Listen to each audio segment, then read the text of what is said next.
जिले का बहुत ही इम्पोर्टेंट क्रिमिनल वांटेड पर्सन नागमणि महतो, ये कुंभी का रहने वाला है। चिड़िया बरियारपुर थाना अंतर्गत तो उसकी गिरफ्तारी एक जॉइंट ऑपरेशन में हुई है, जो कि बेगूसराय पुलिस एवं STF SOG ग्रुप के द्वारा मिलकर के इसकी अरेस्टिंग की गई है। अरेस्टिंग दिल्ली अंतर्गत हरिनगर थाना इलाके के अंतर्गत से हुई है एवं इसको कोर्ट फॉरवर्ड किया जा रहा है।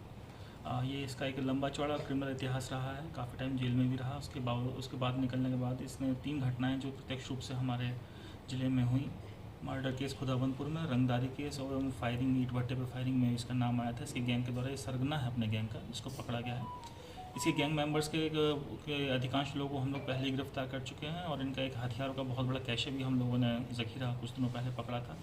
इसकी अरेस्टिंग के लिए मतलब सभी टीम्स, हम लोग की DIO टीम, हम लोग के SDPO साहब जिनके नेतृत्व में ये कार्रवाई को अंजाम दिया गया है, SDPO मंझौल, STF की टीम्स लगी हुई थी एवं मानवीय एवं तकनीकी आसूचनाओं के आधार पर इसकी अरेस्टिंग की गई है। उसको जेल भेजा जाएगा। इससे हम लोगों का एक बहुत ही इंपॉर्टेंट क्रिमिनल को हम लोग अरेस्टिंग करने में कामयाब रहे। इसके ऊपर 3 लाख का पुरस्कार मुख्यालय स्तर से घोषित था एवं जो संपूर्ण टीम इस घटनाक्रम में रही, इसको अरेस्टिंग करने में योगदान जिनको रहा, उनको पुरस्कृत किया जाएगा। किस तरह का अपराधी था, वो किस तरह से रहता था? जी, इस पे मर्डर केसेस हैं, इस पर रंगदारी केसेस हैं, पैसा मांगने के केसेस हैं, अब आर्म्स एक्ट केस हैं, लूट के केसेस इसके ऊपर दर्ज हैं और मतलब हमारे ज़िले में भी हैं। और जहाँ तक बात पता लगी है, इसका आपराधिक इतिहास और हम लोग छान रहे हैं, तो निकटवर्ती जिलों में भी इसका आपराधिक केस होने की जानकारी है, जिसकी डिटेल्स हम लोग इकट्ठा कर रहे हैं। अभी तक वो क्या किस तरह से रहता था दिल्ली में? इसके पास मोर देन 20 केसेस दर्ज हैं। ये दिल्ली में आश्रय लेकर के रह रहा था, जगह बदल के रहता था, जिसके पीछे हम लोग काफ़ी टाइम से लगे हुए थे। हम लोग लगातार इस पर कार्रवाई चल रही थी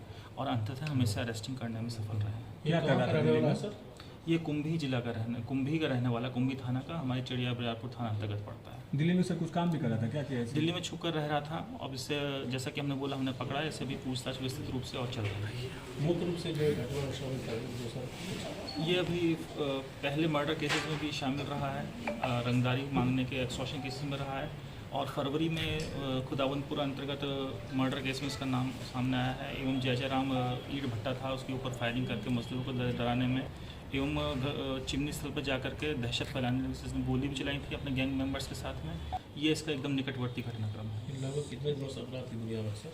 ये काफ़ी टाइम से जो उसका पूरा इतिहास देख रहे हैं हम, पुराने टाइम से भी है। ये जेल में भी रहा है, काफ़ी टाइम और जेल से निकलने के बाद इसकी गतिविधि थी, जिसको हमने पकड़ करके इस अपराध को रोका। कब से फरार चल रहा है? ये फरार इन द सेंस से फरार नहीं है, फरवरी से इसका आपराधिक इतिहास साल पहले से ये जेल में था।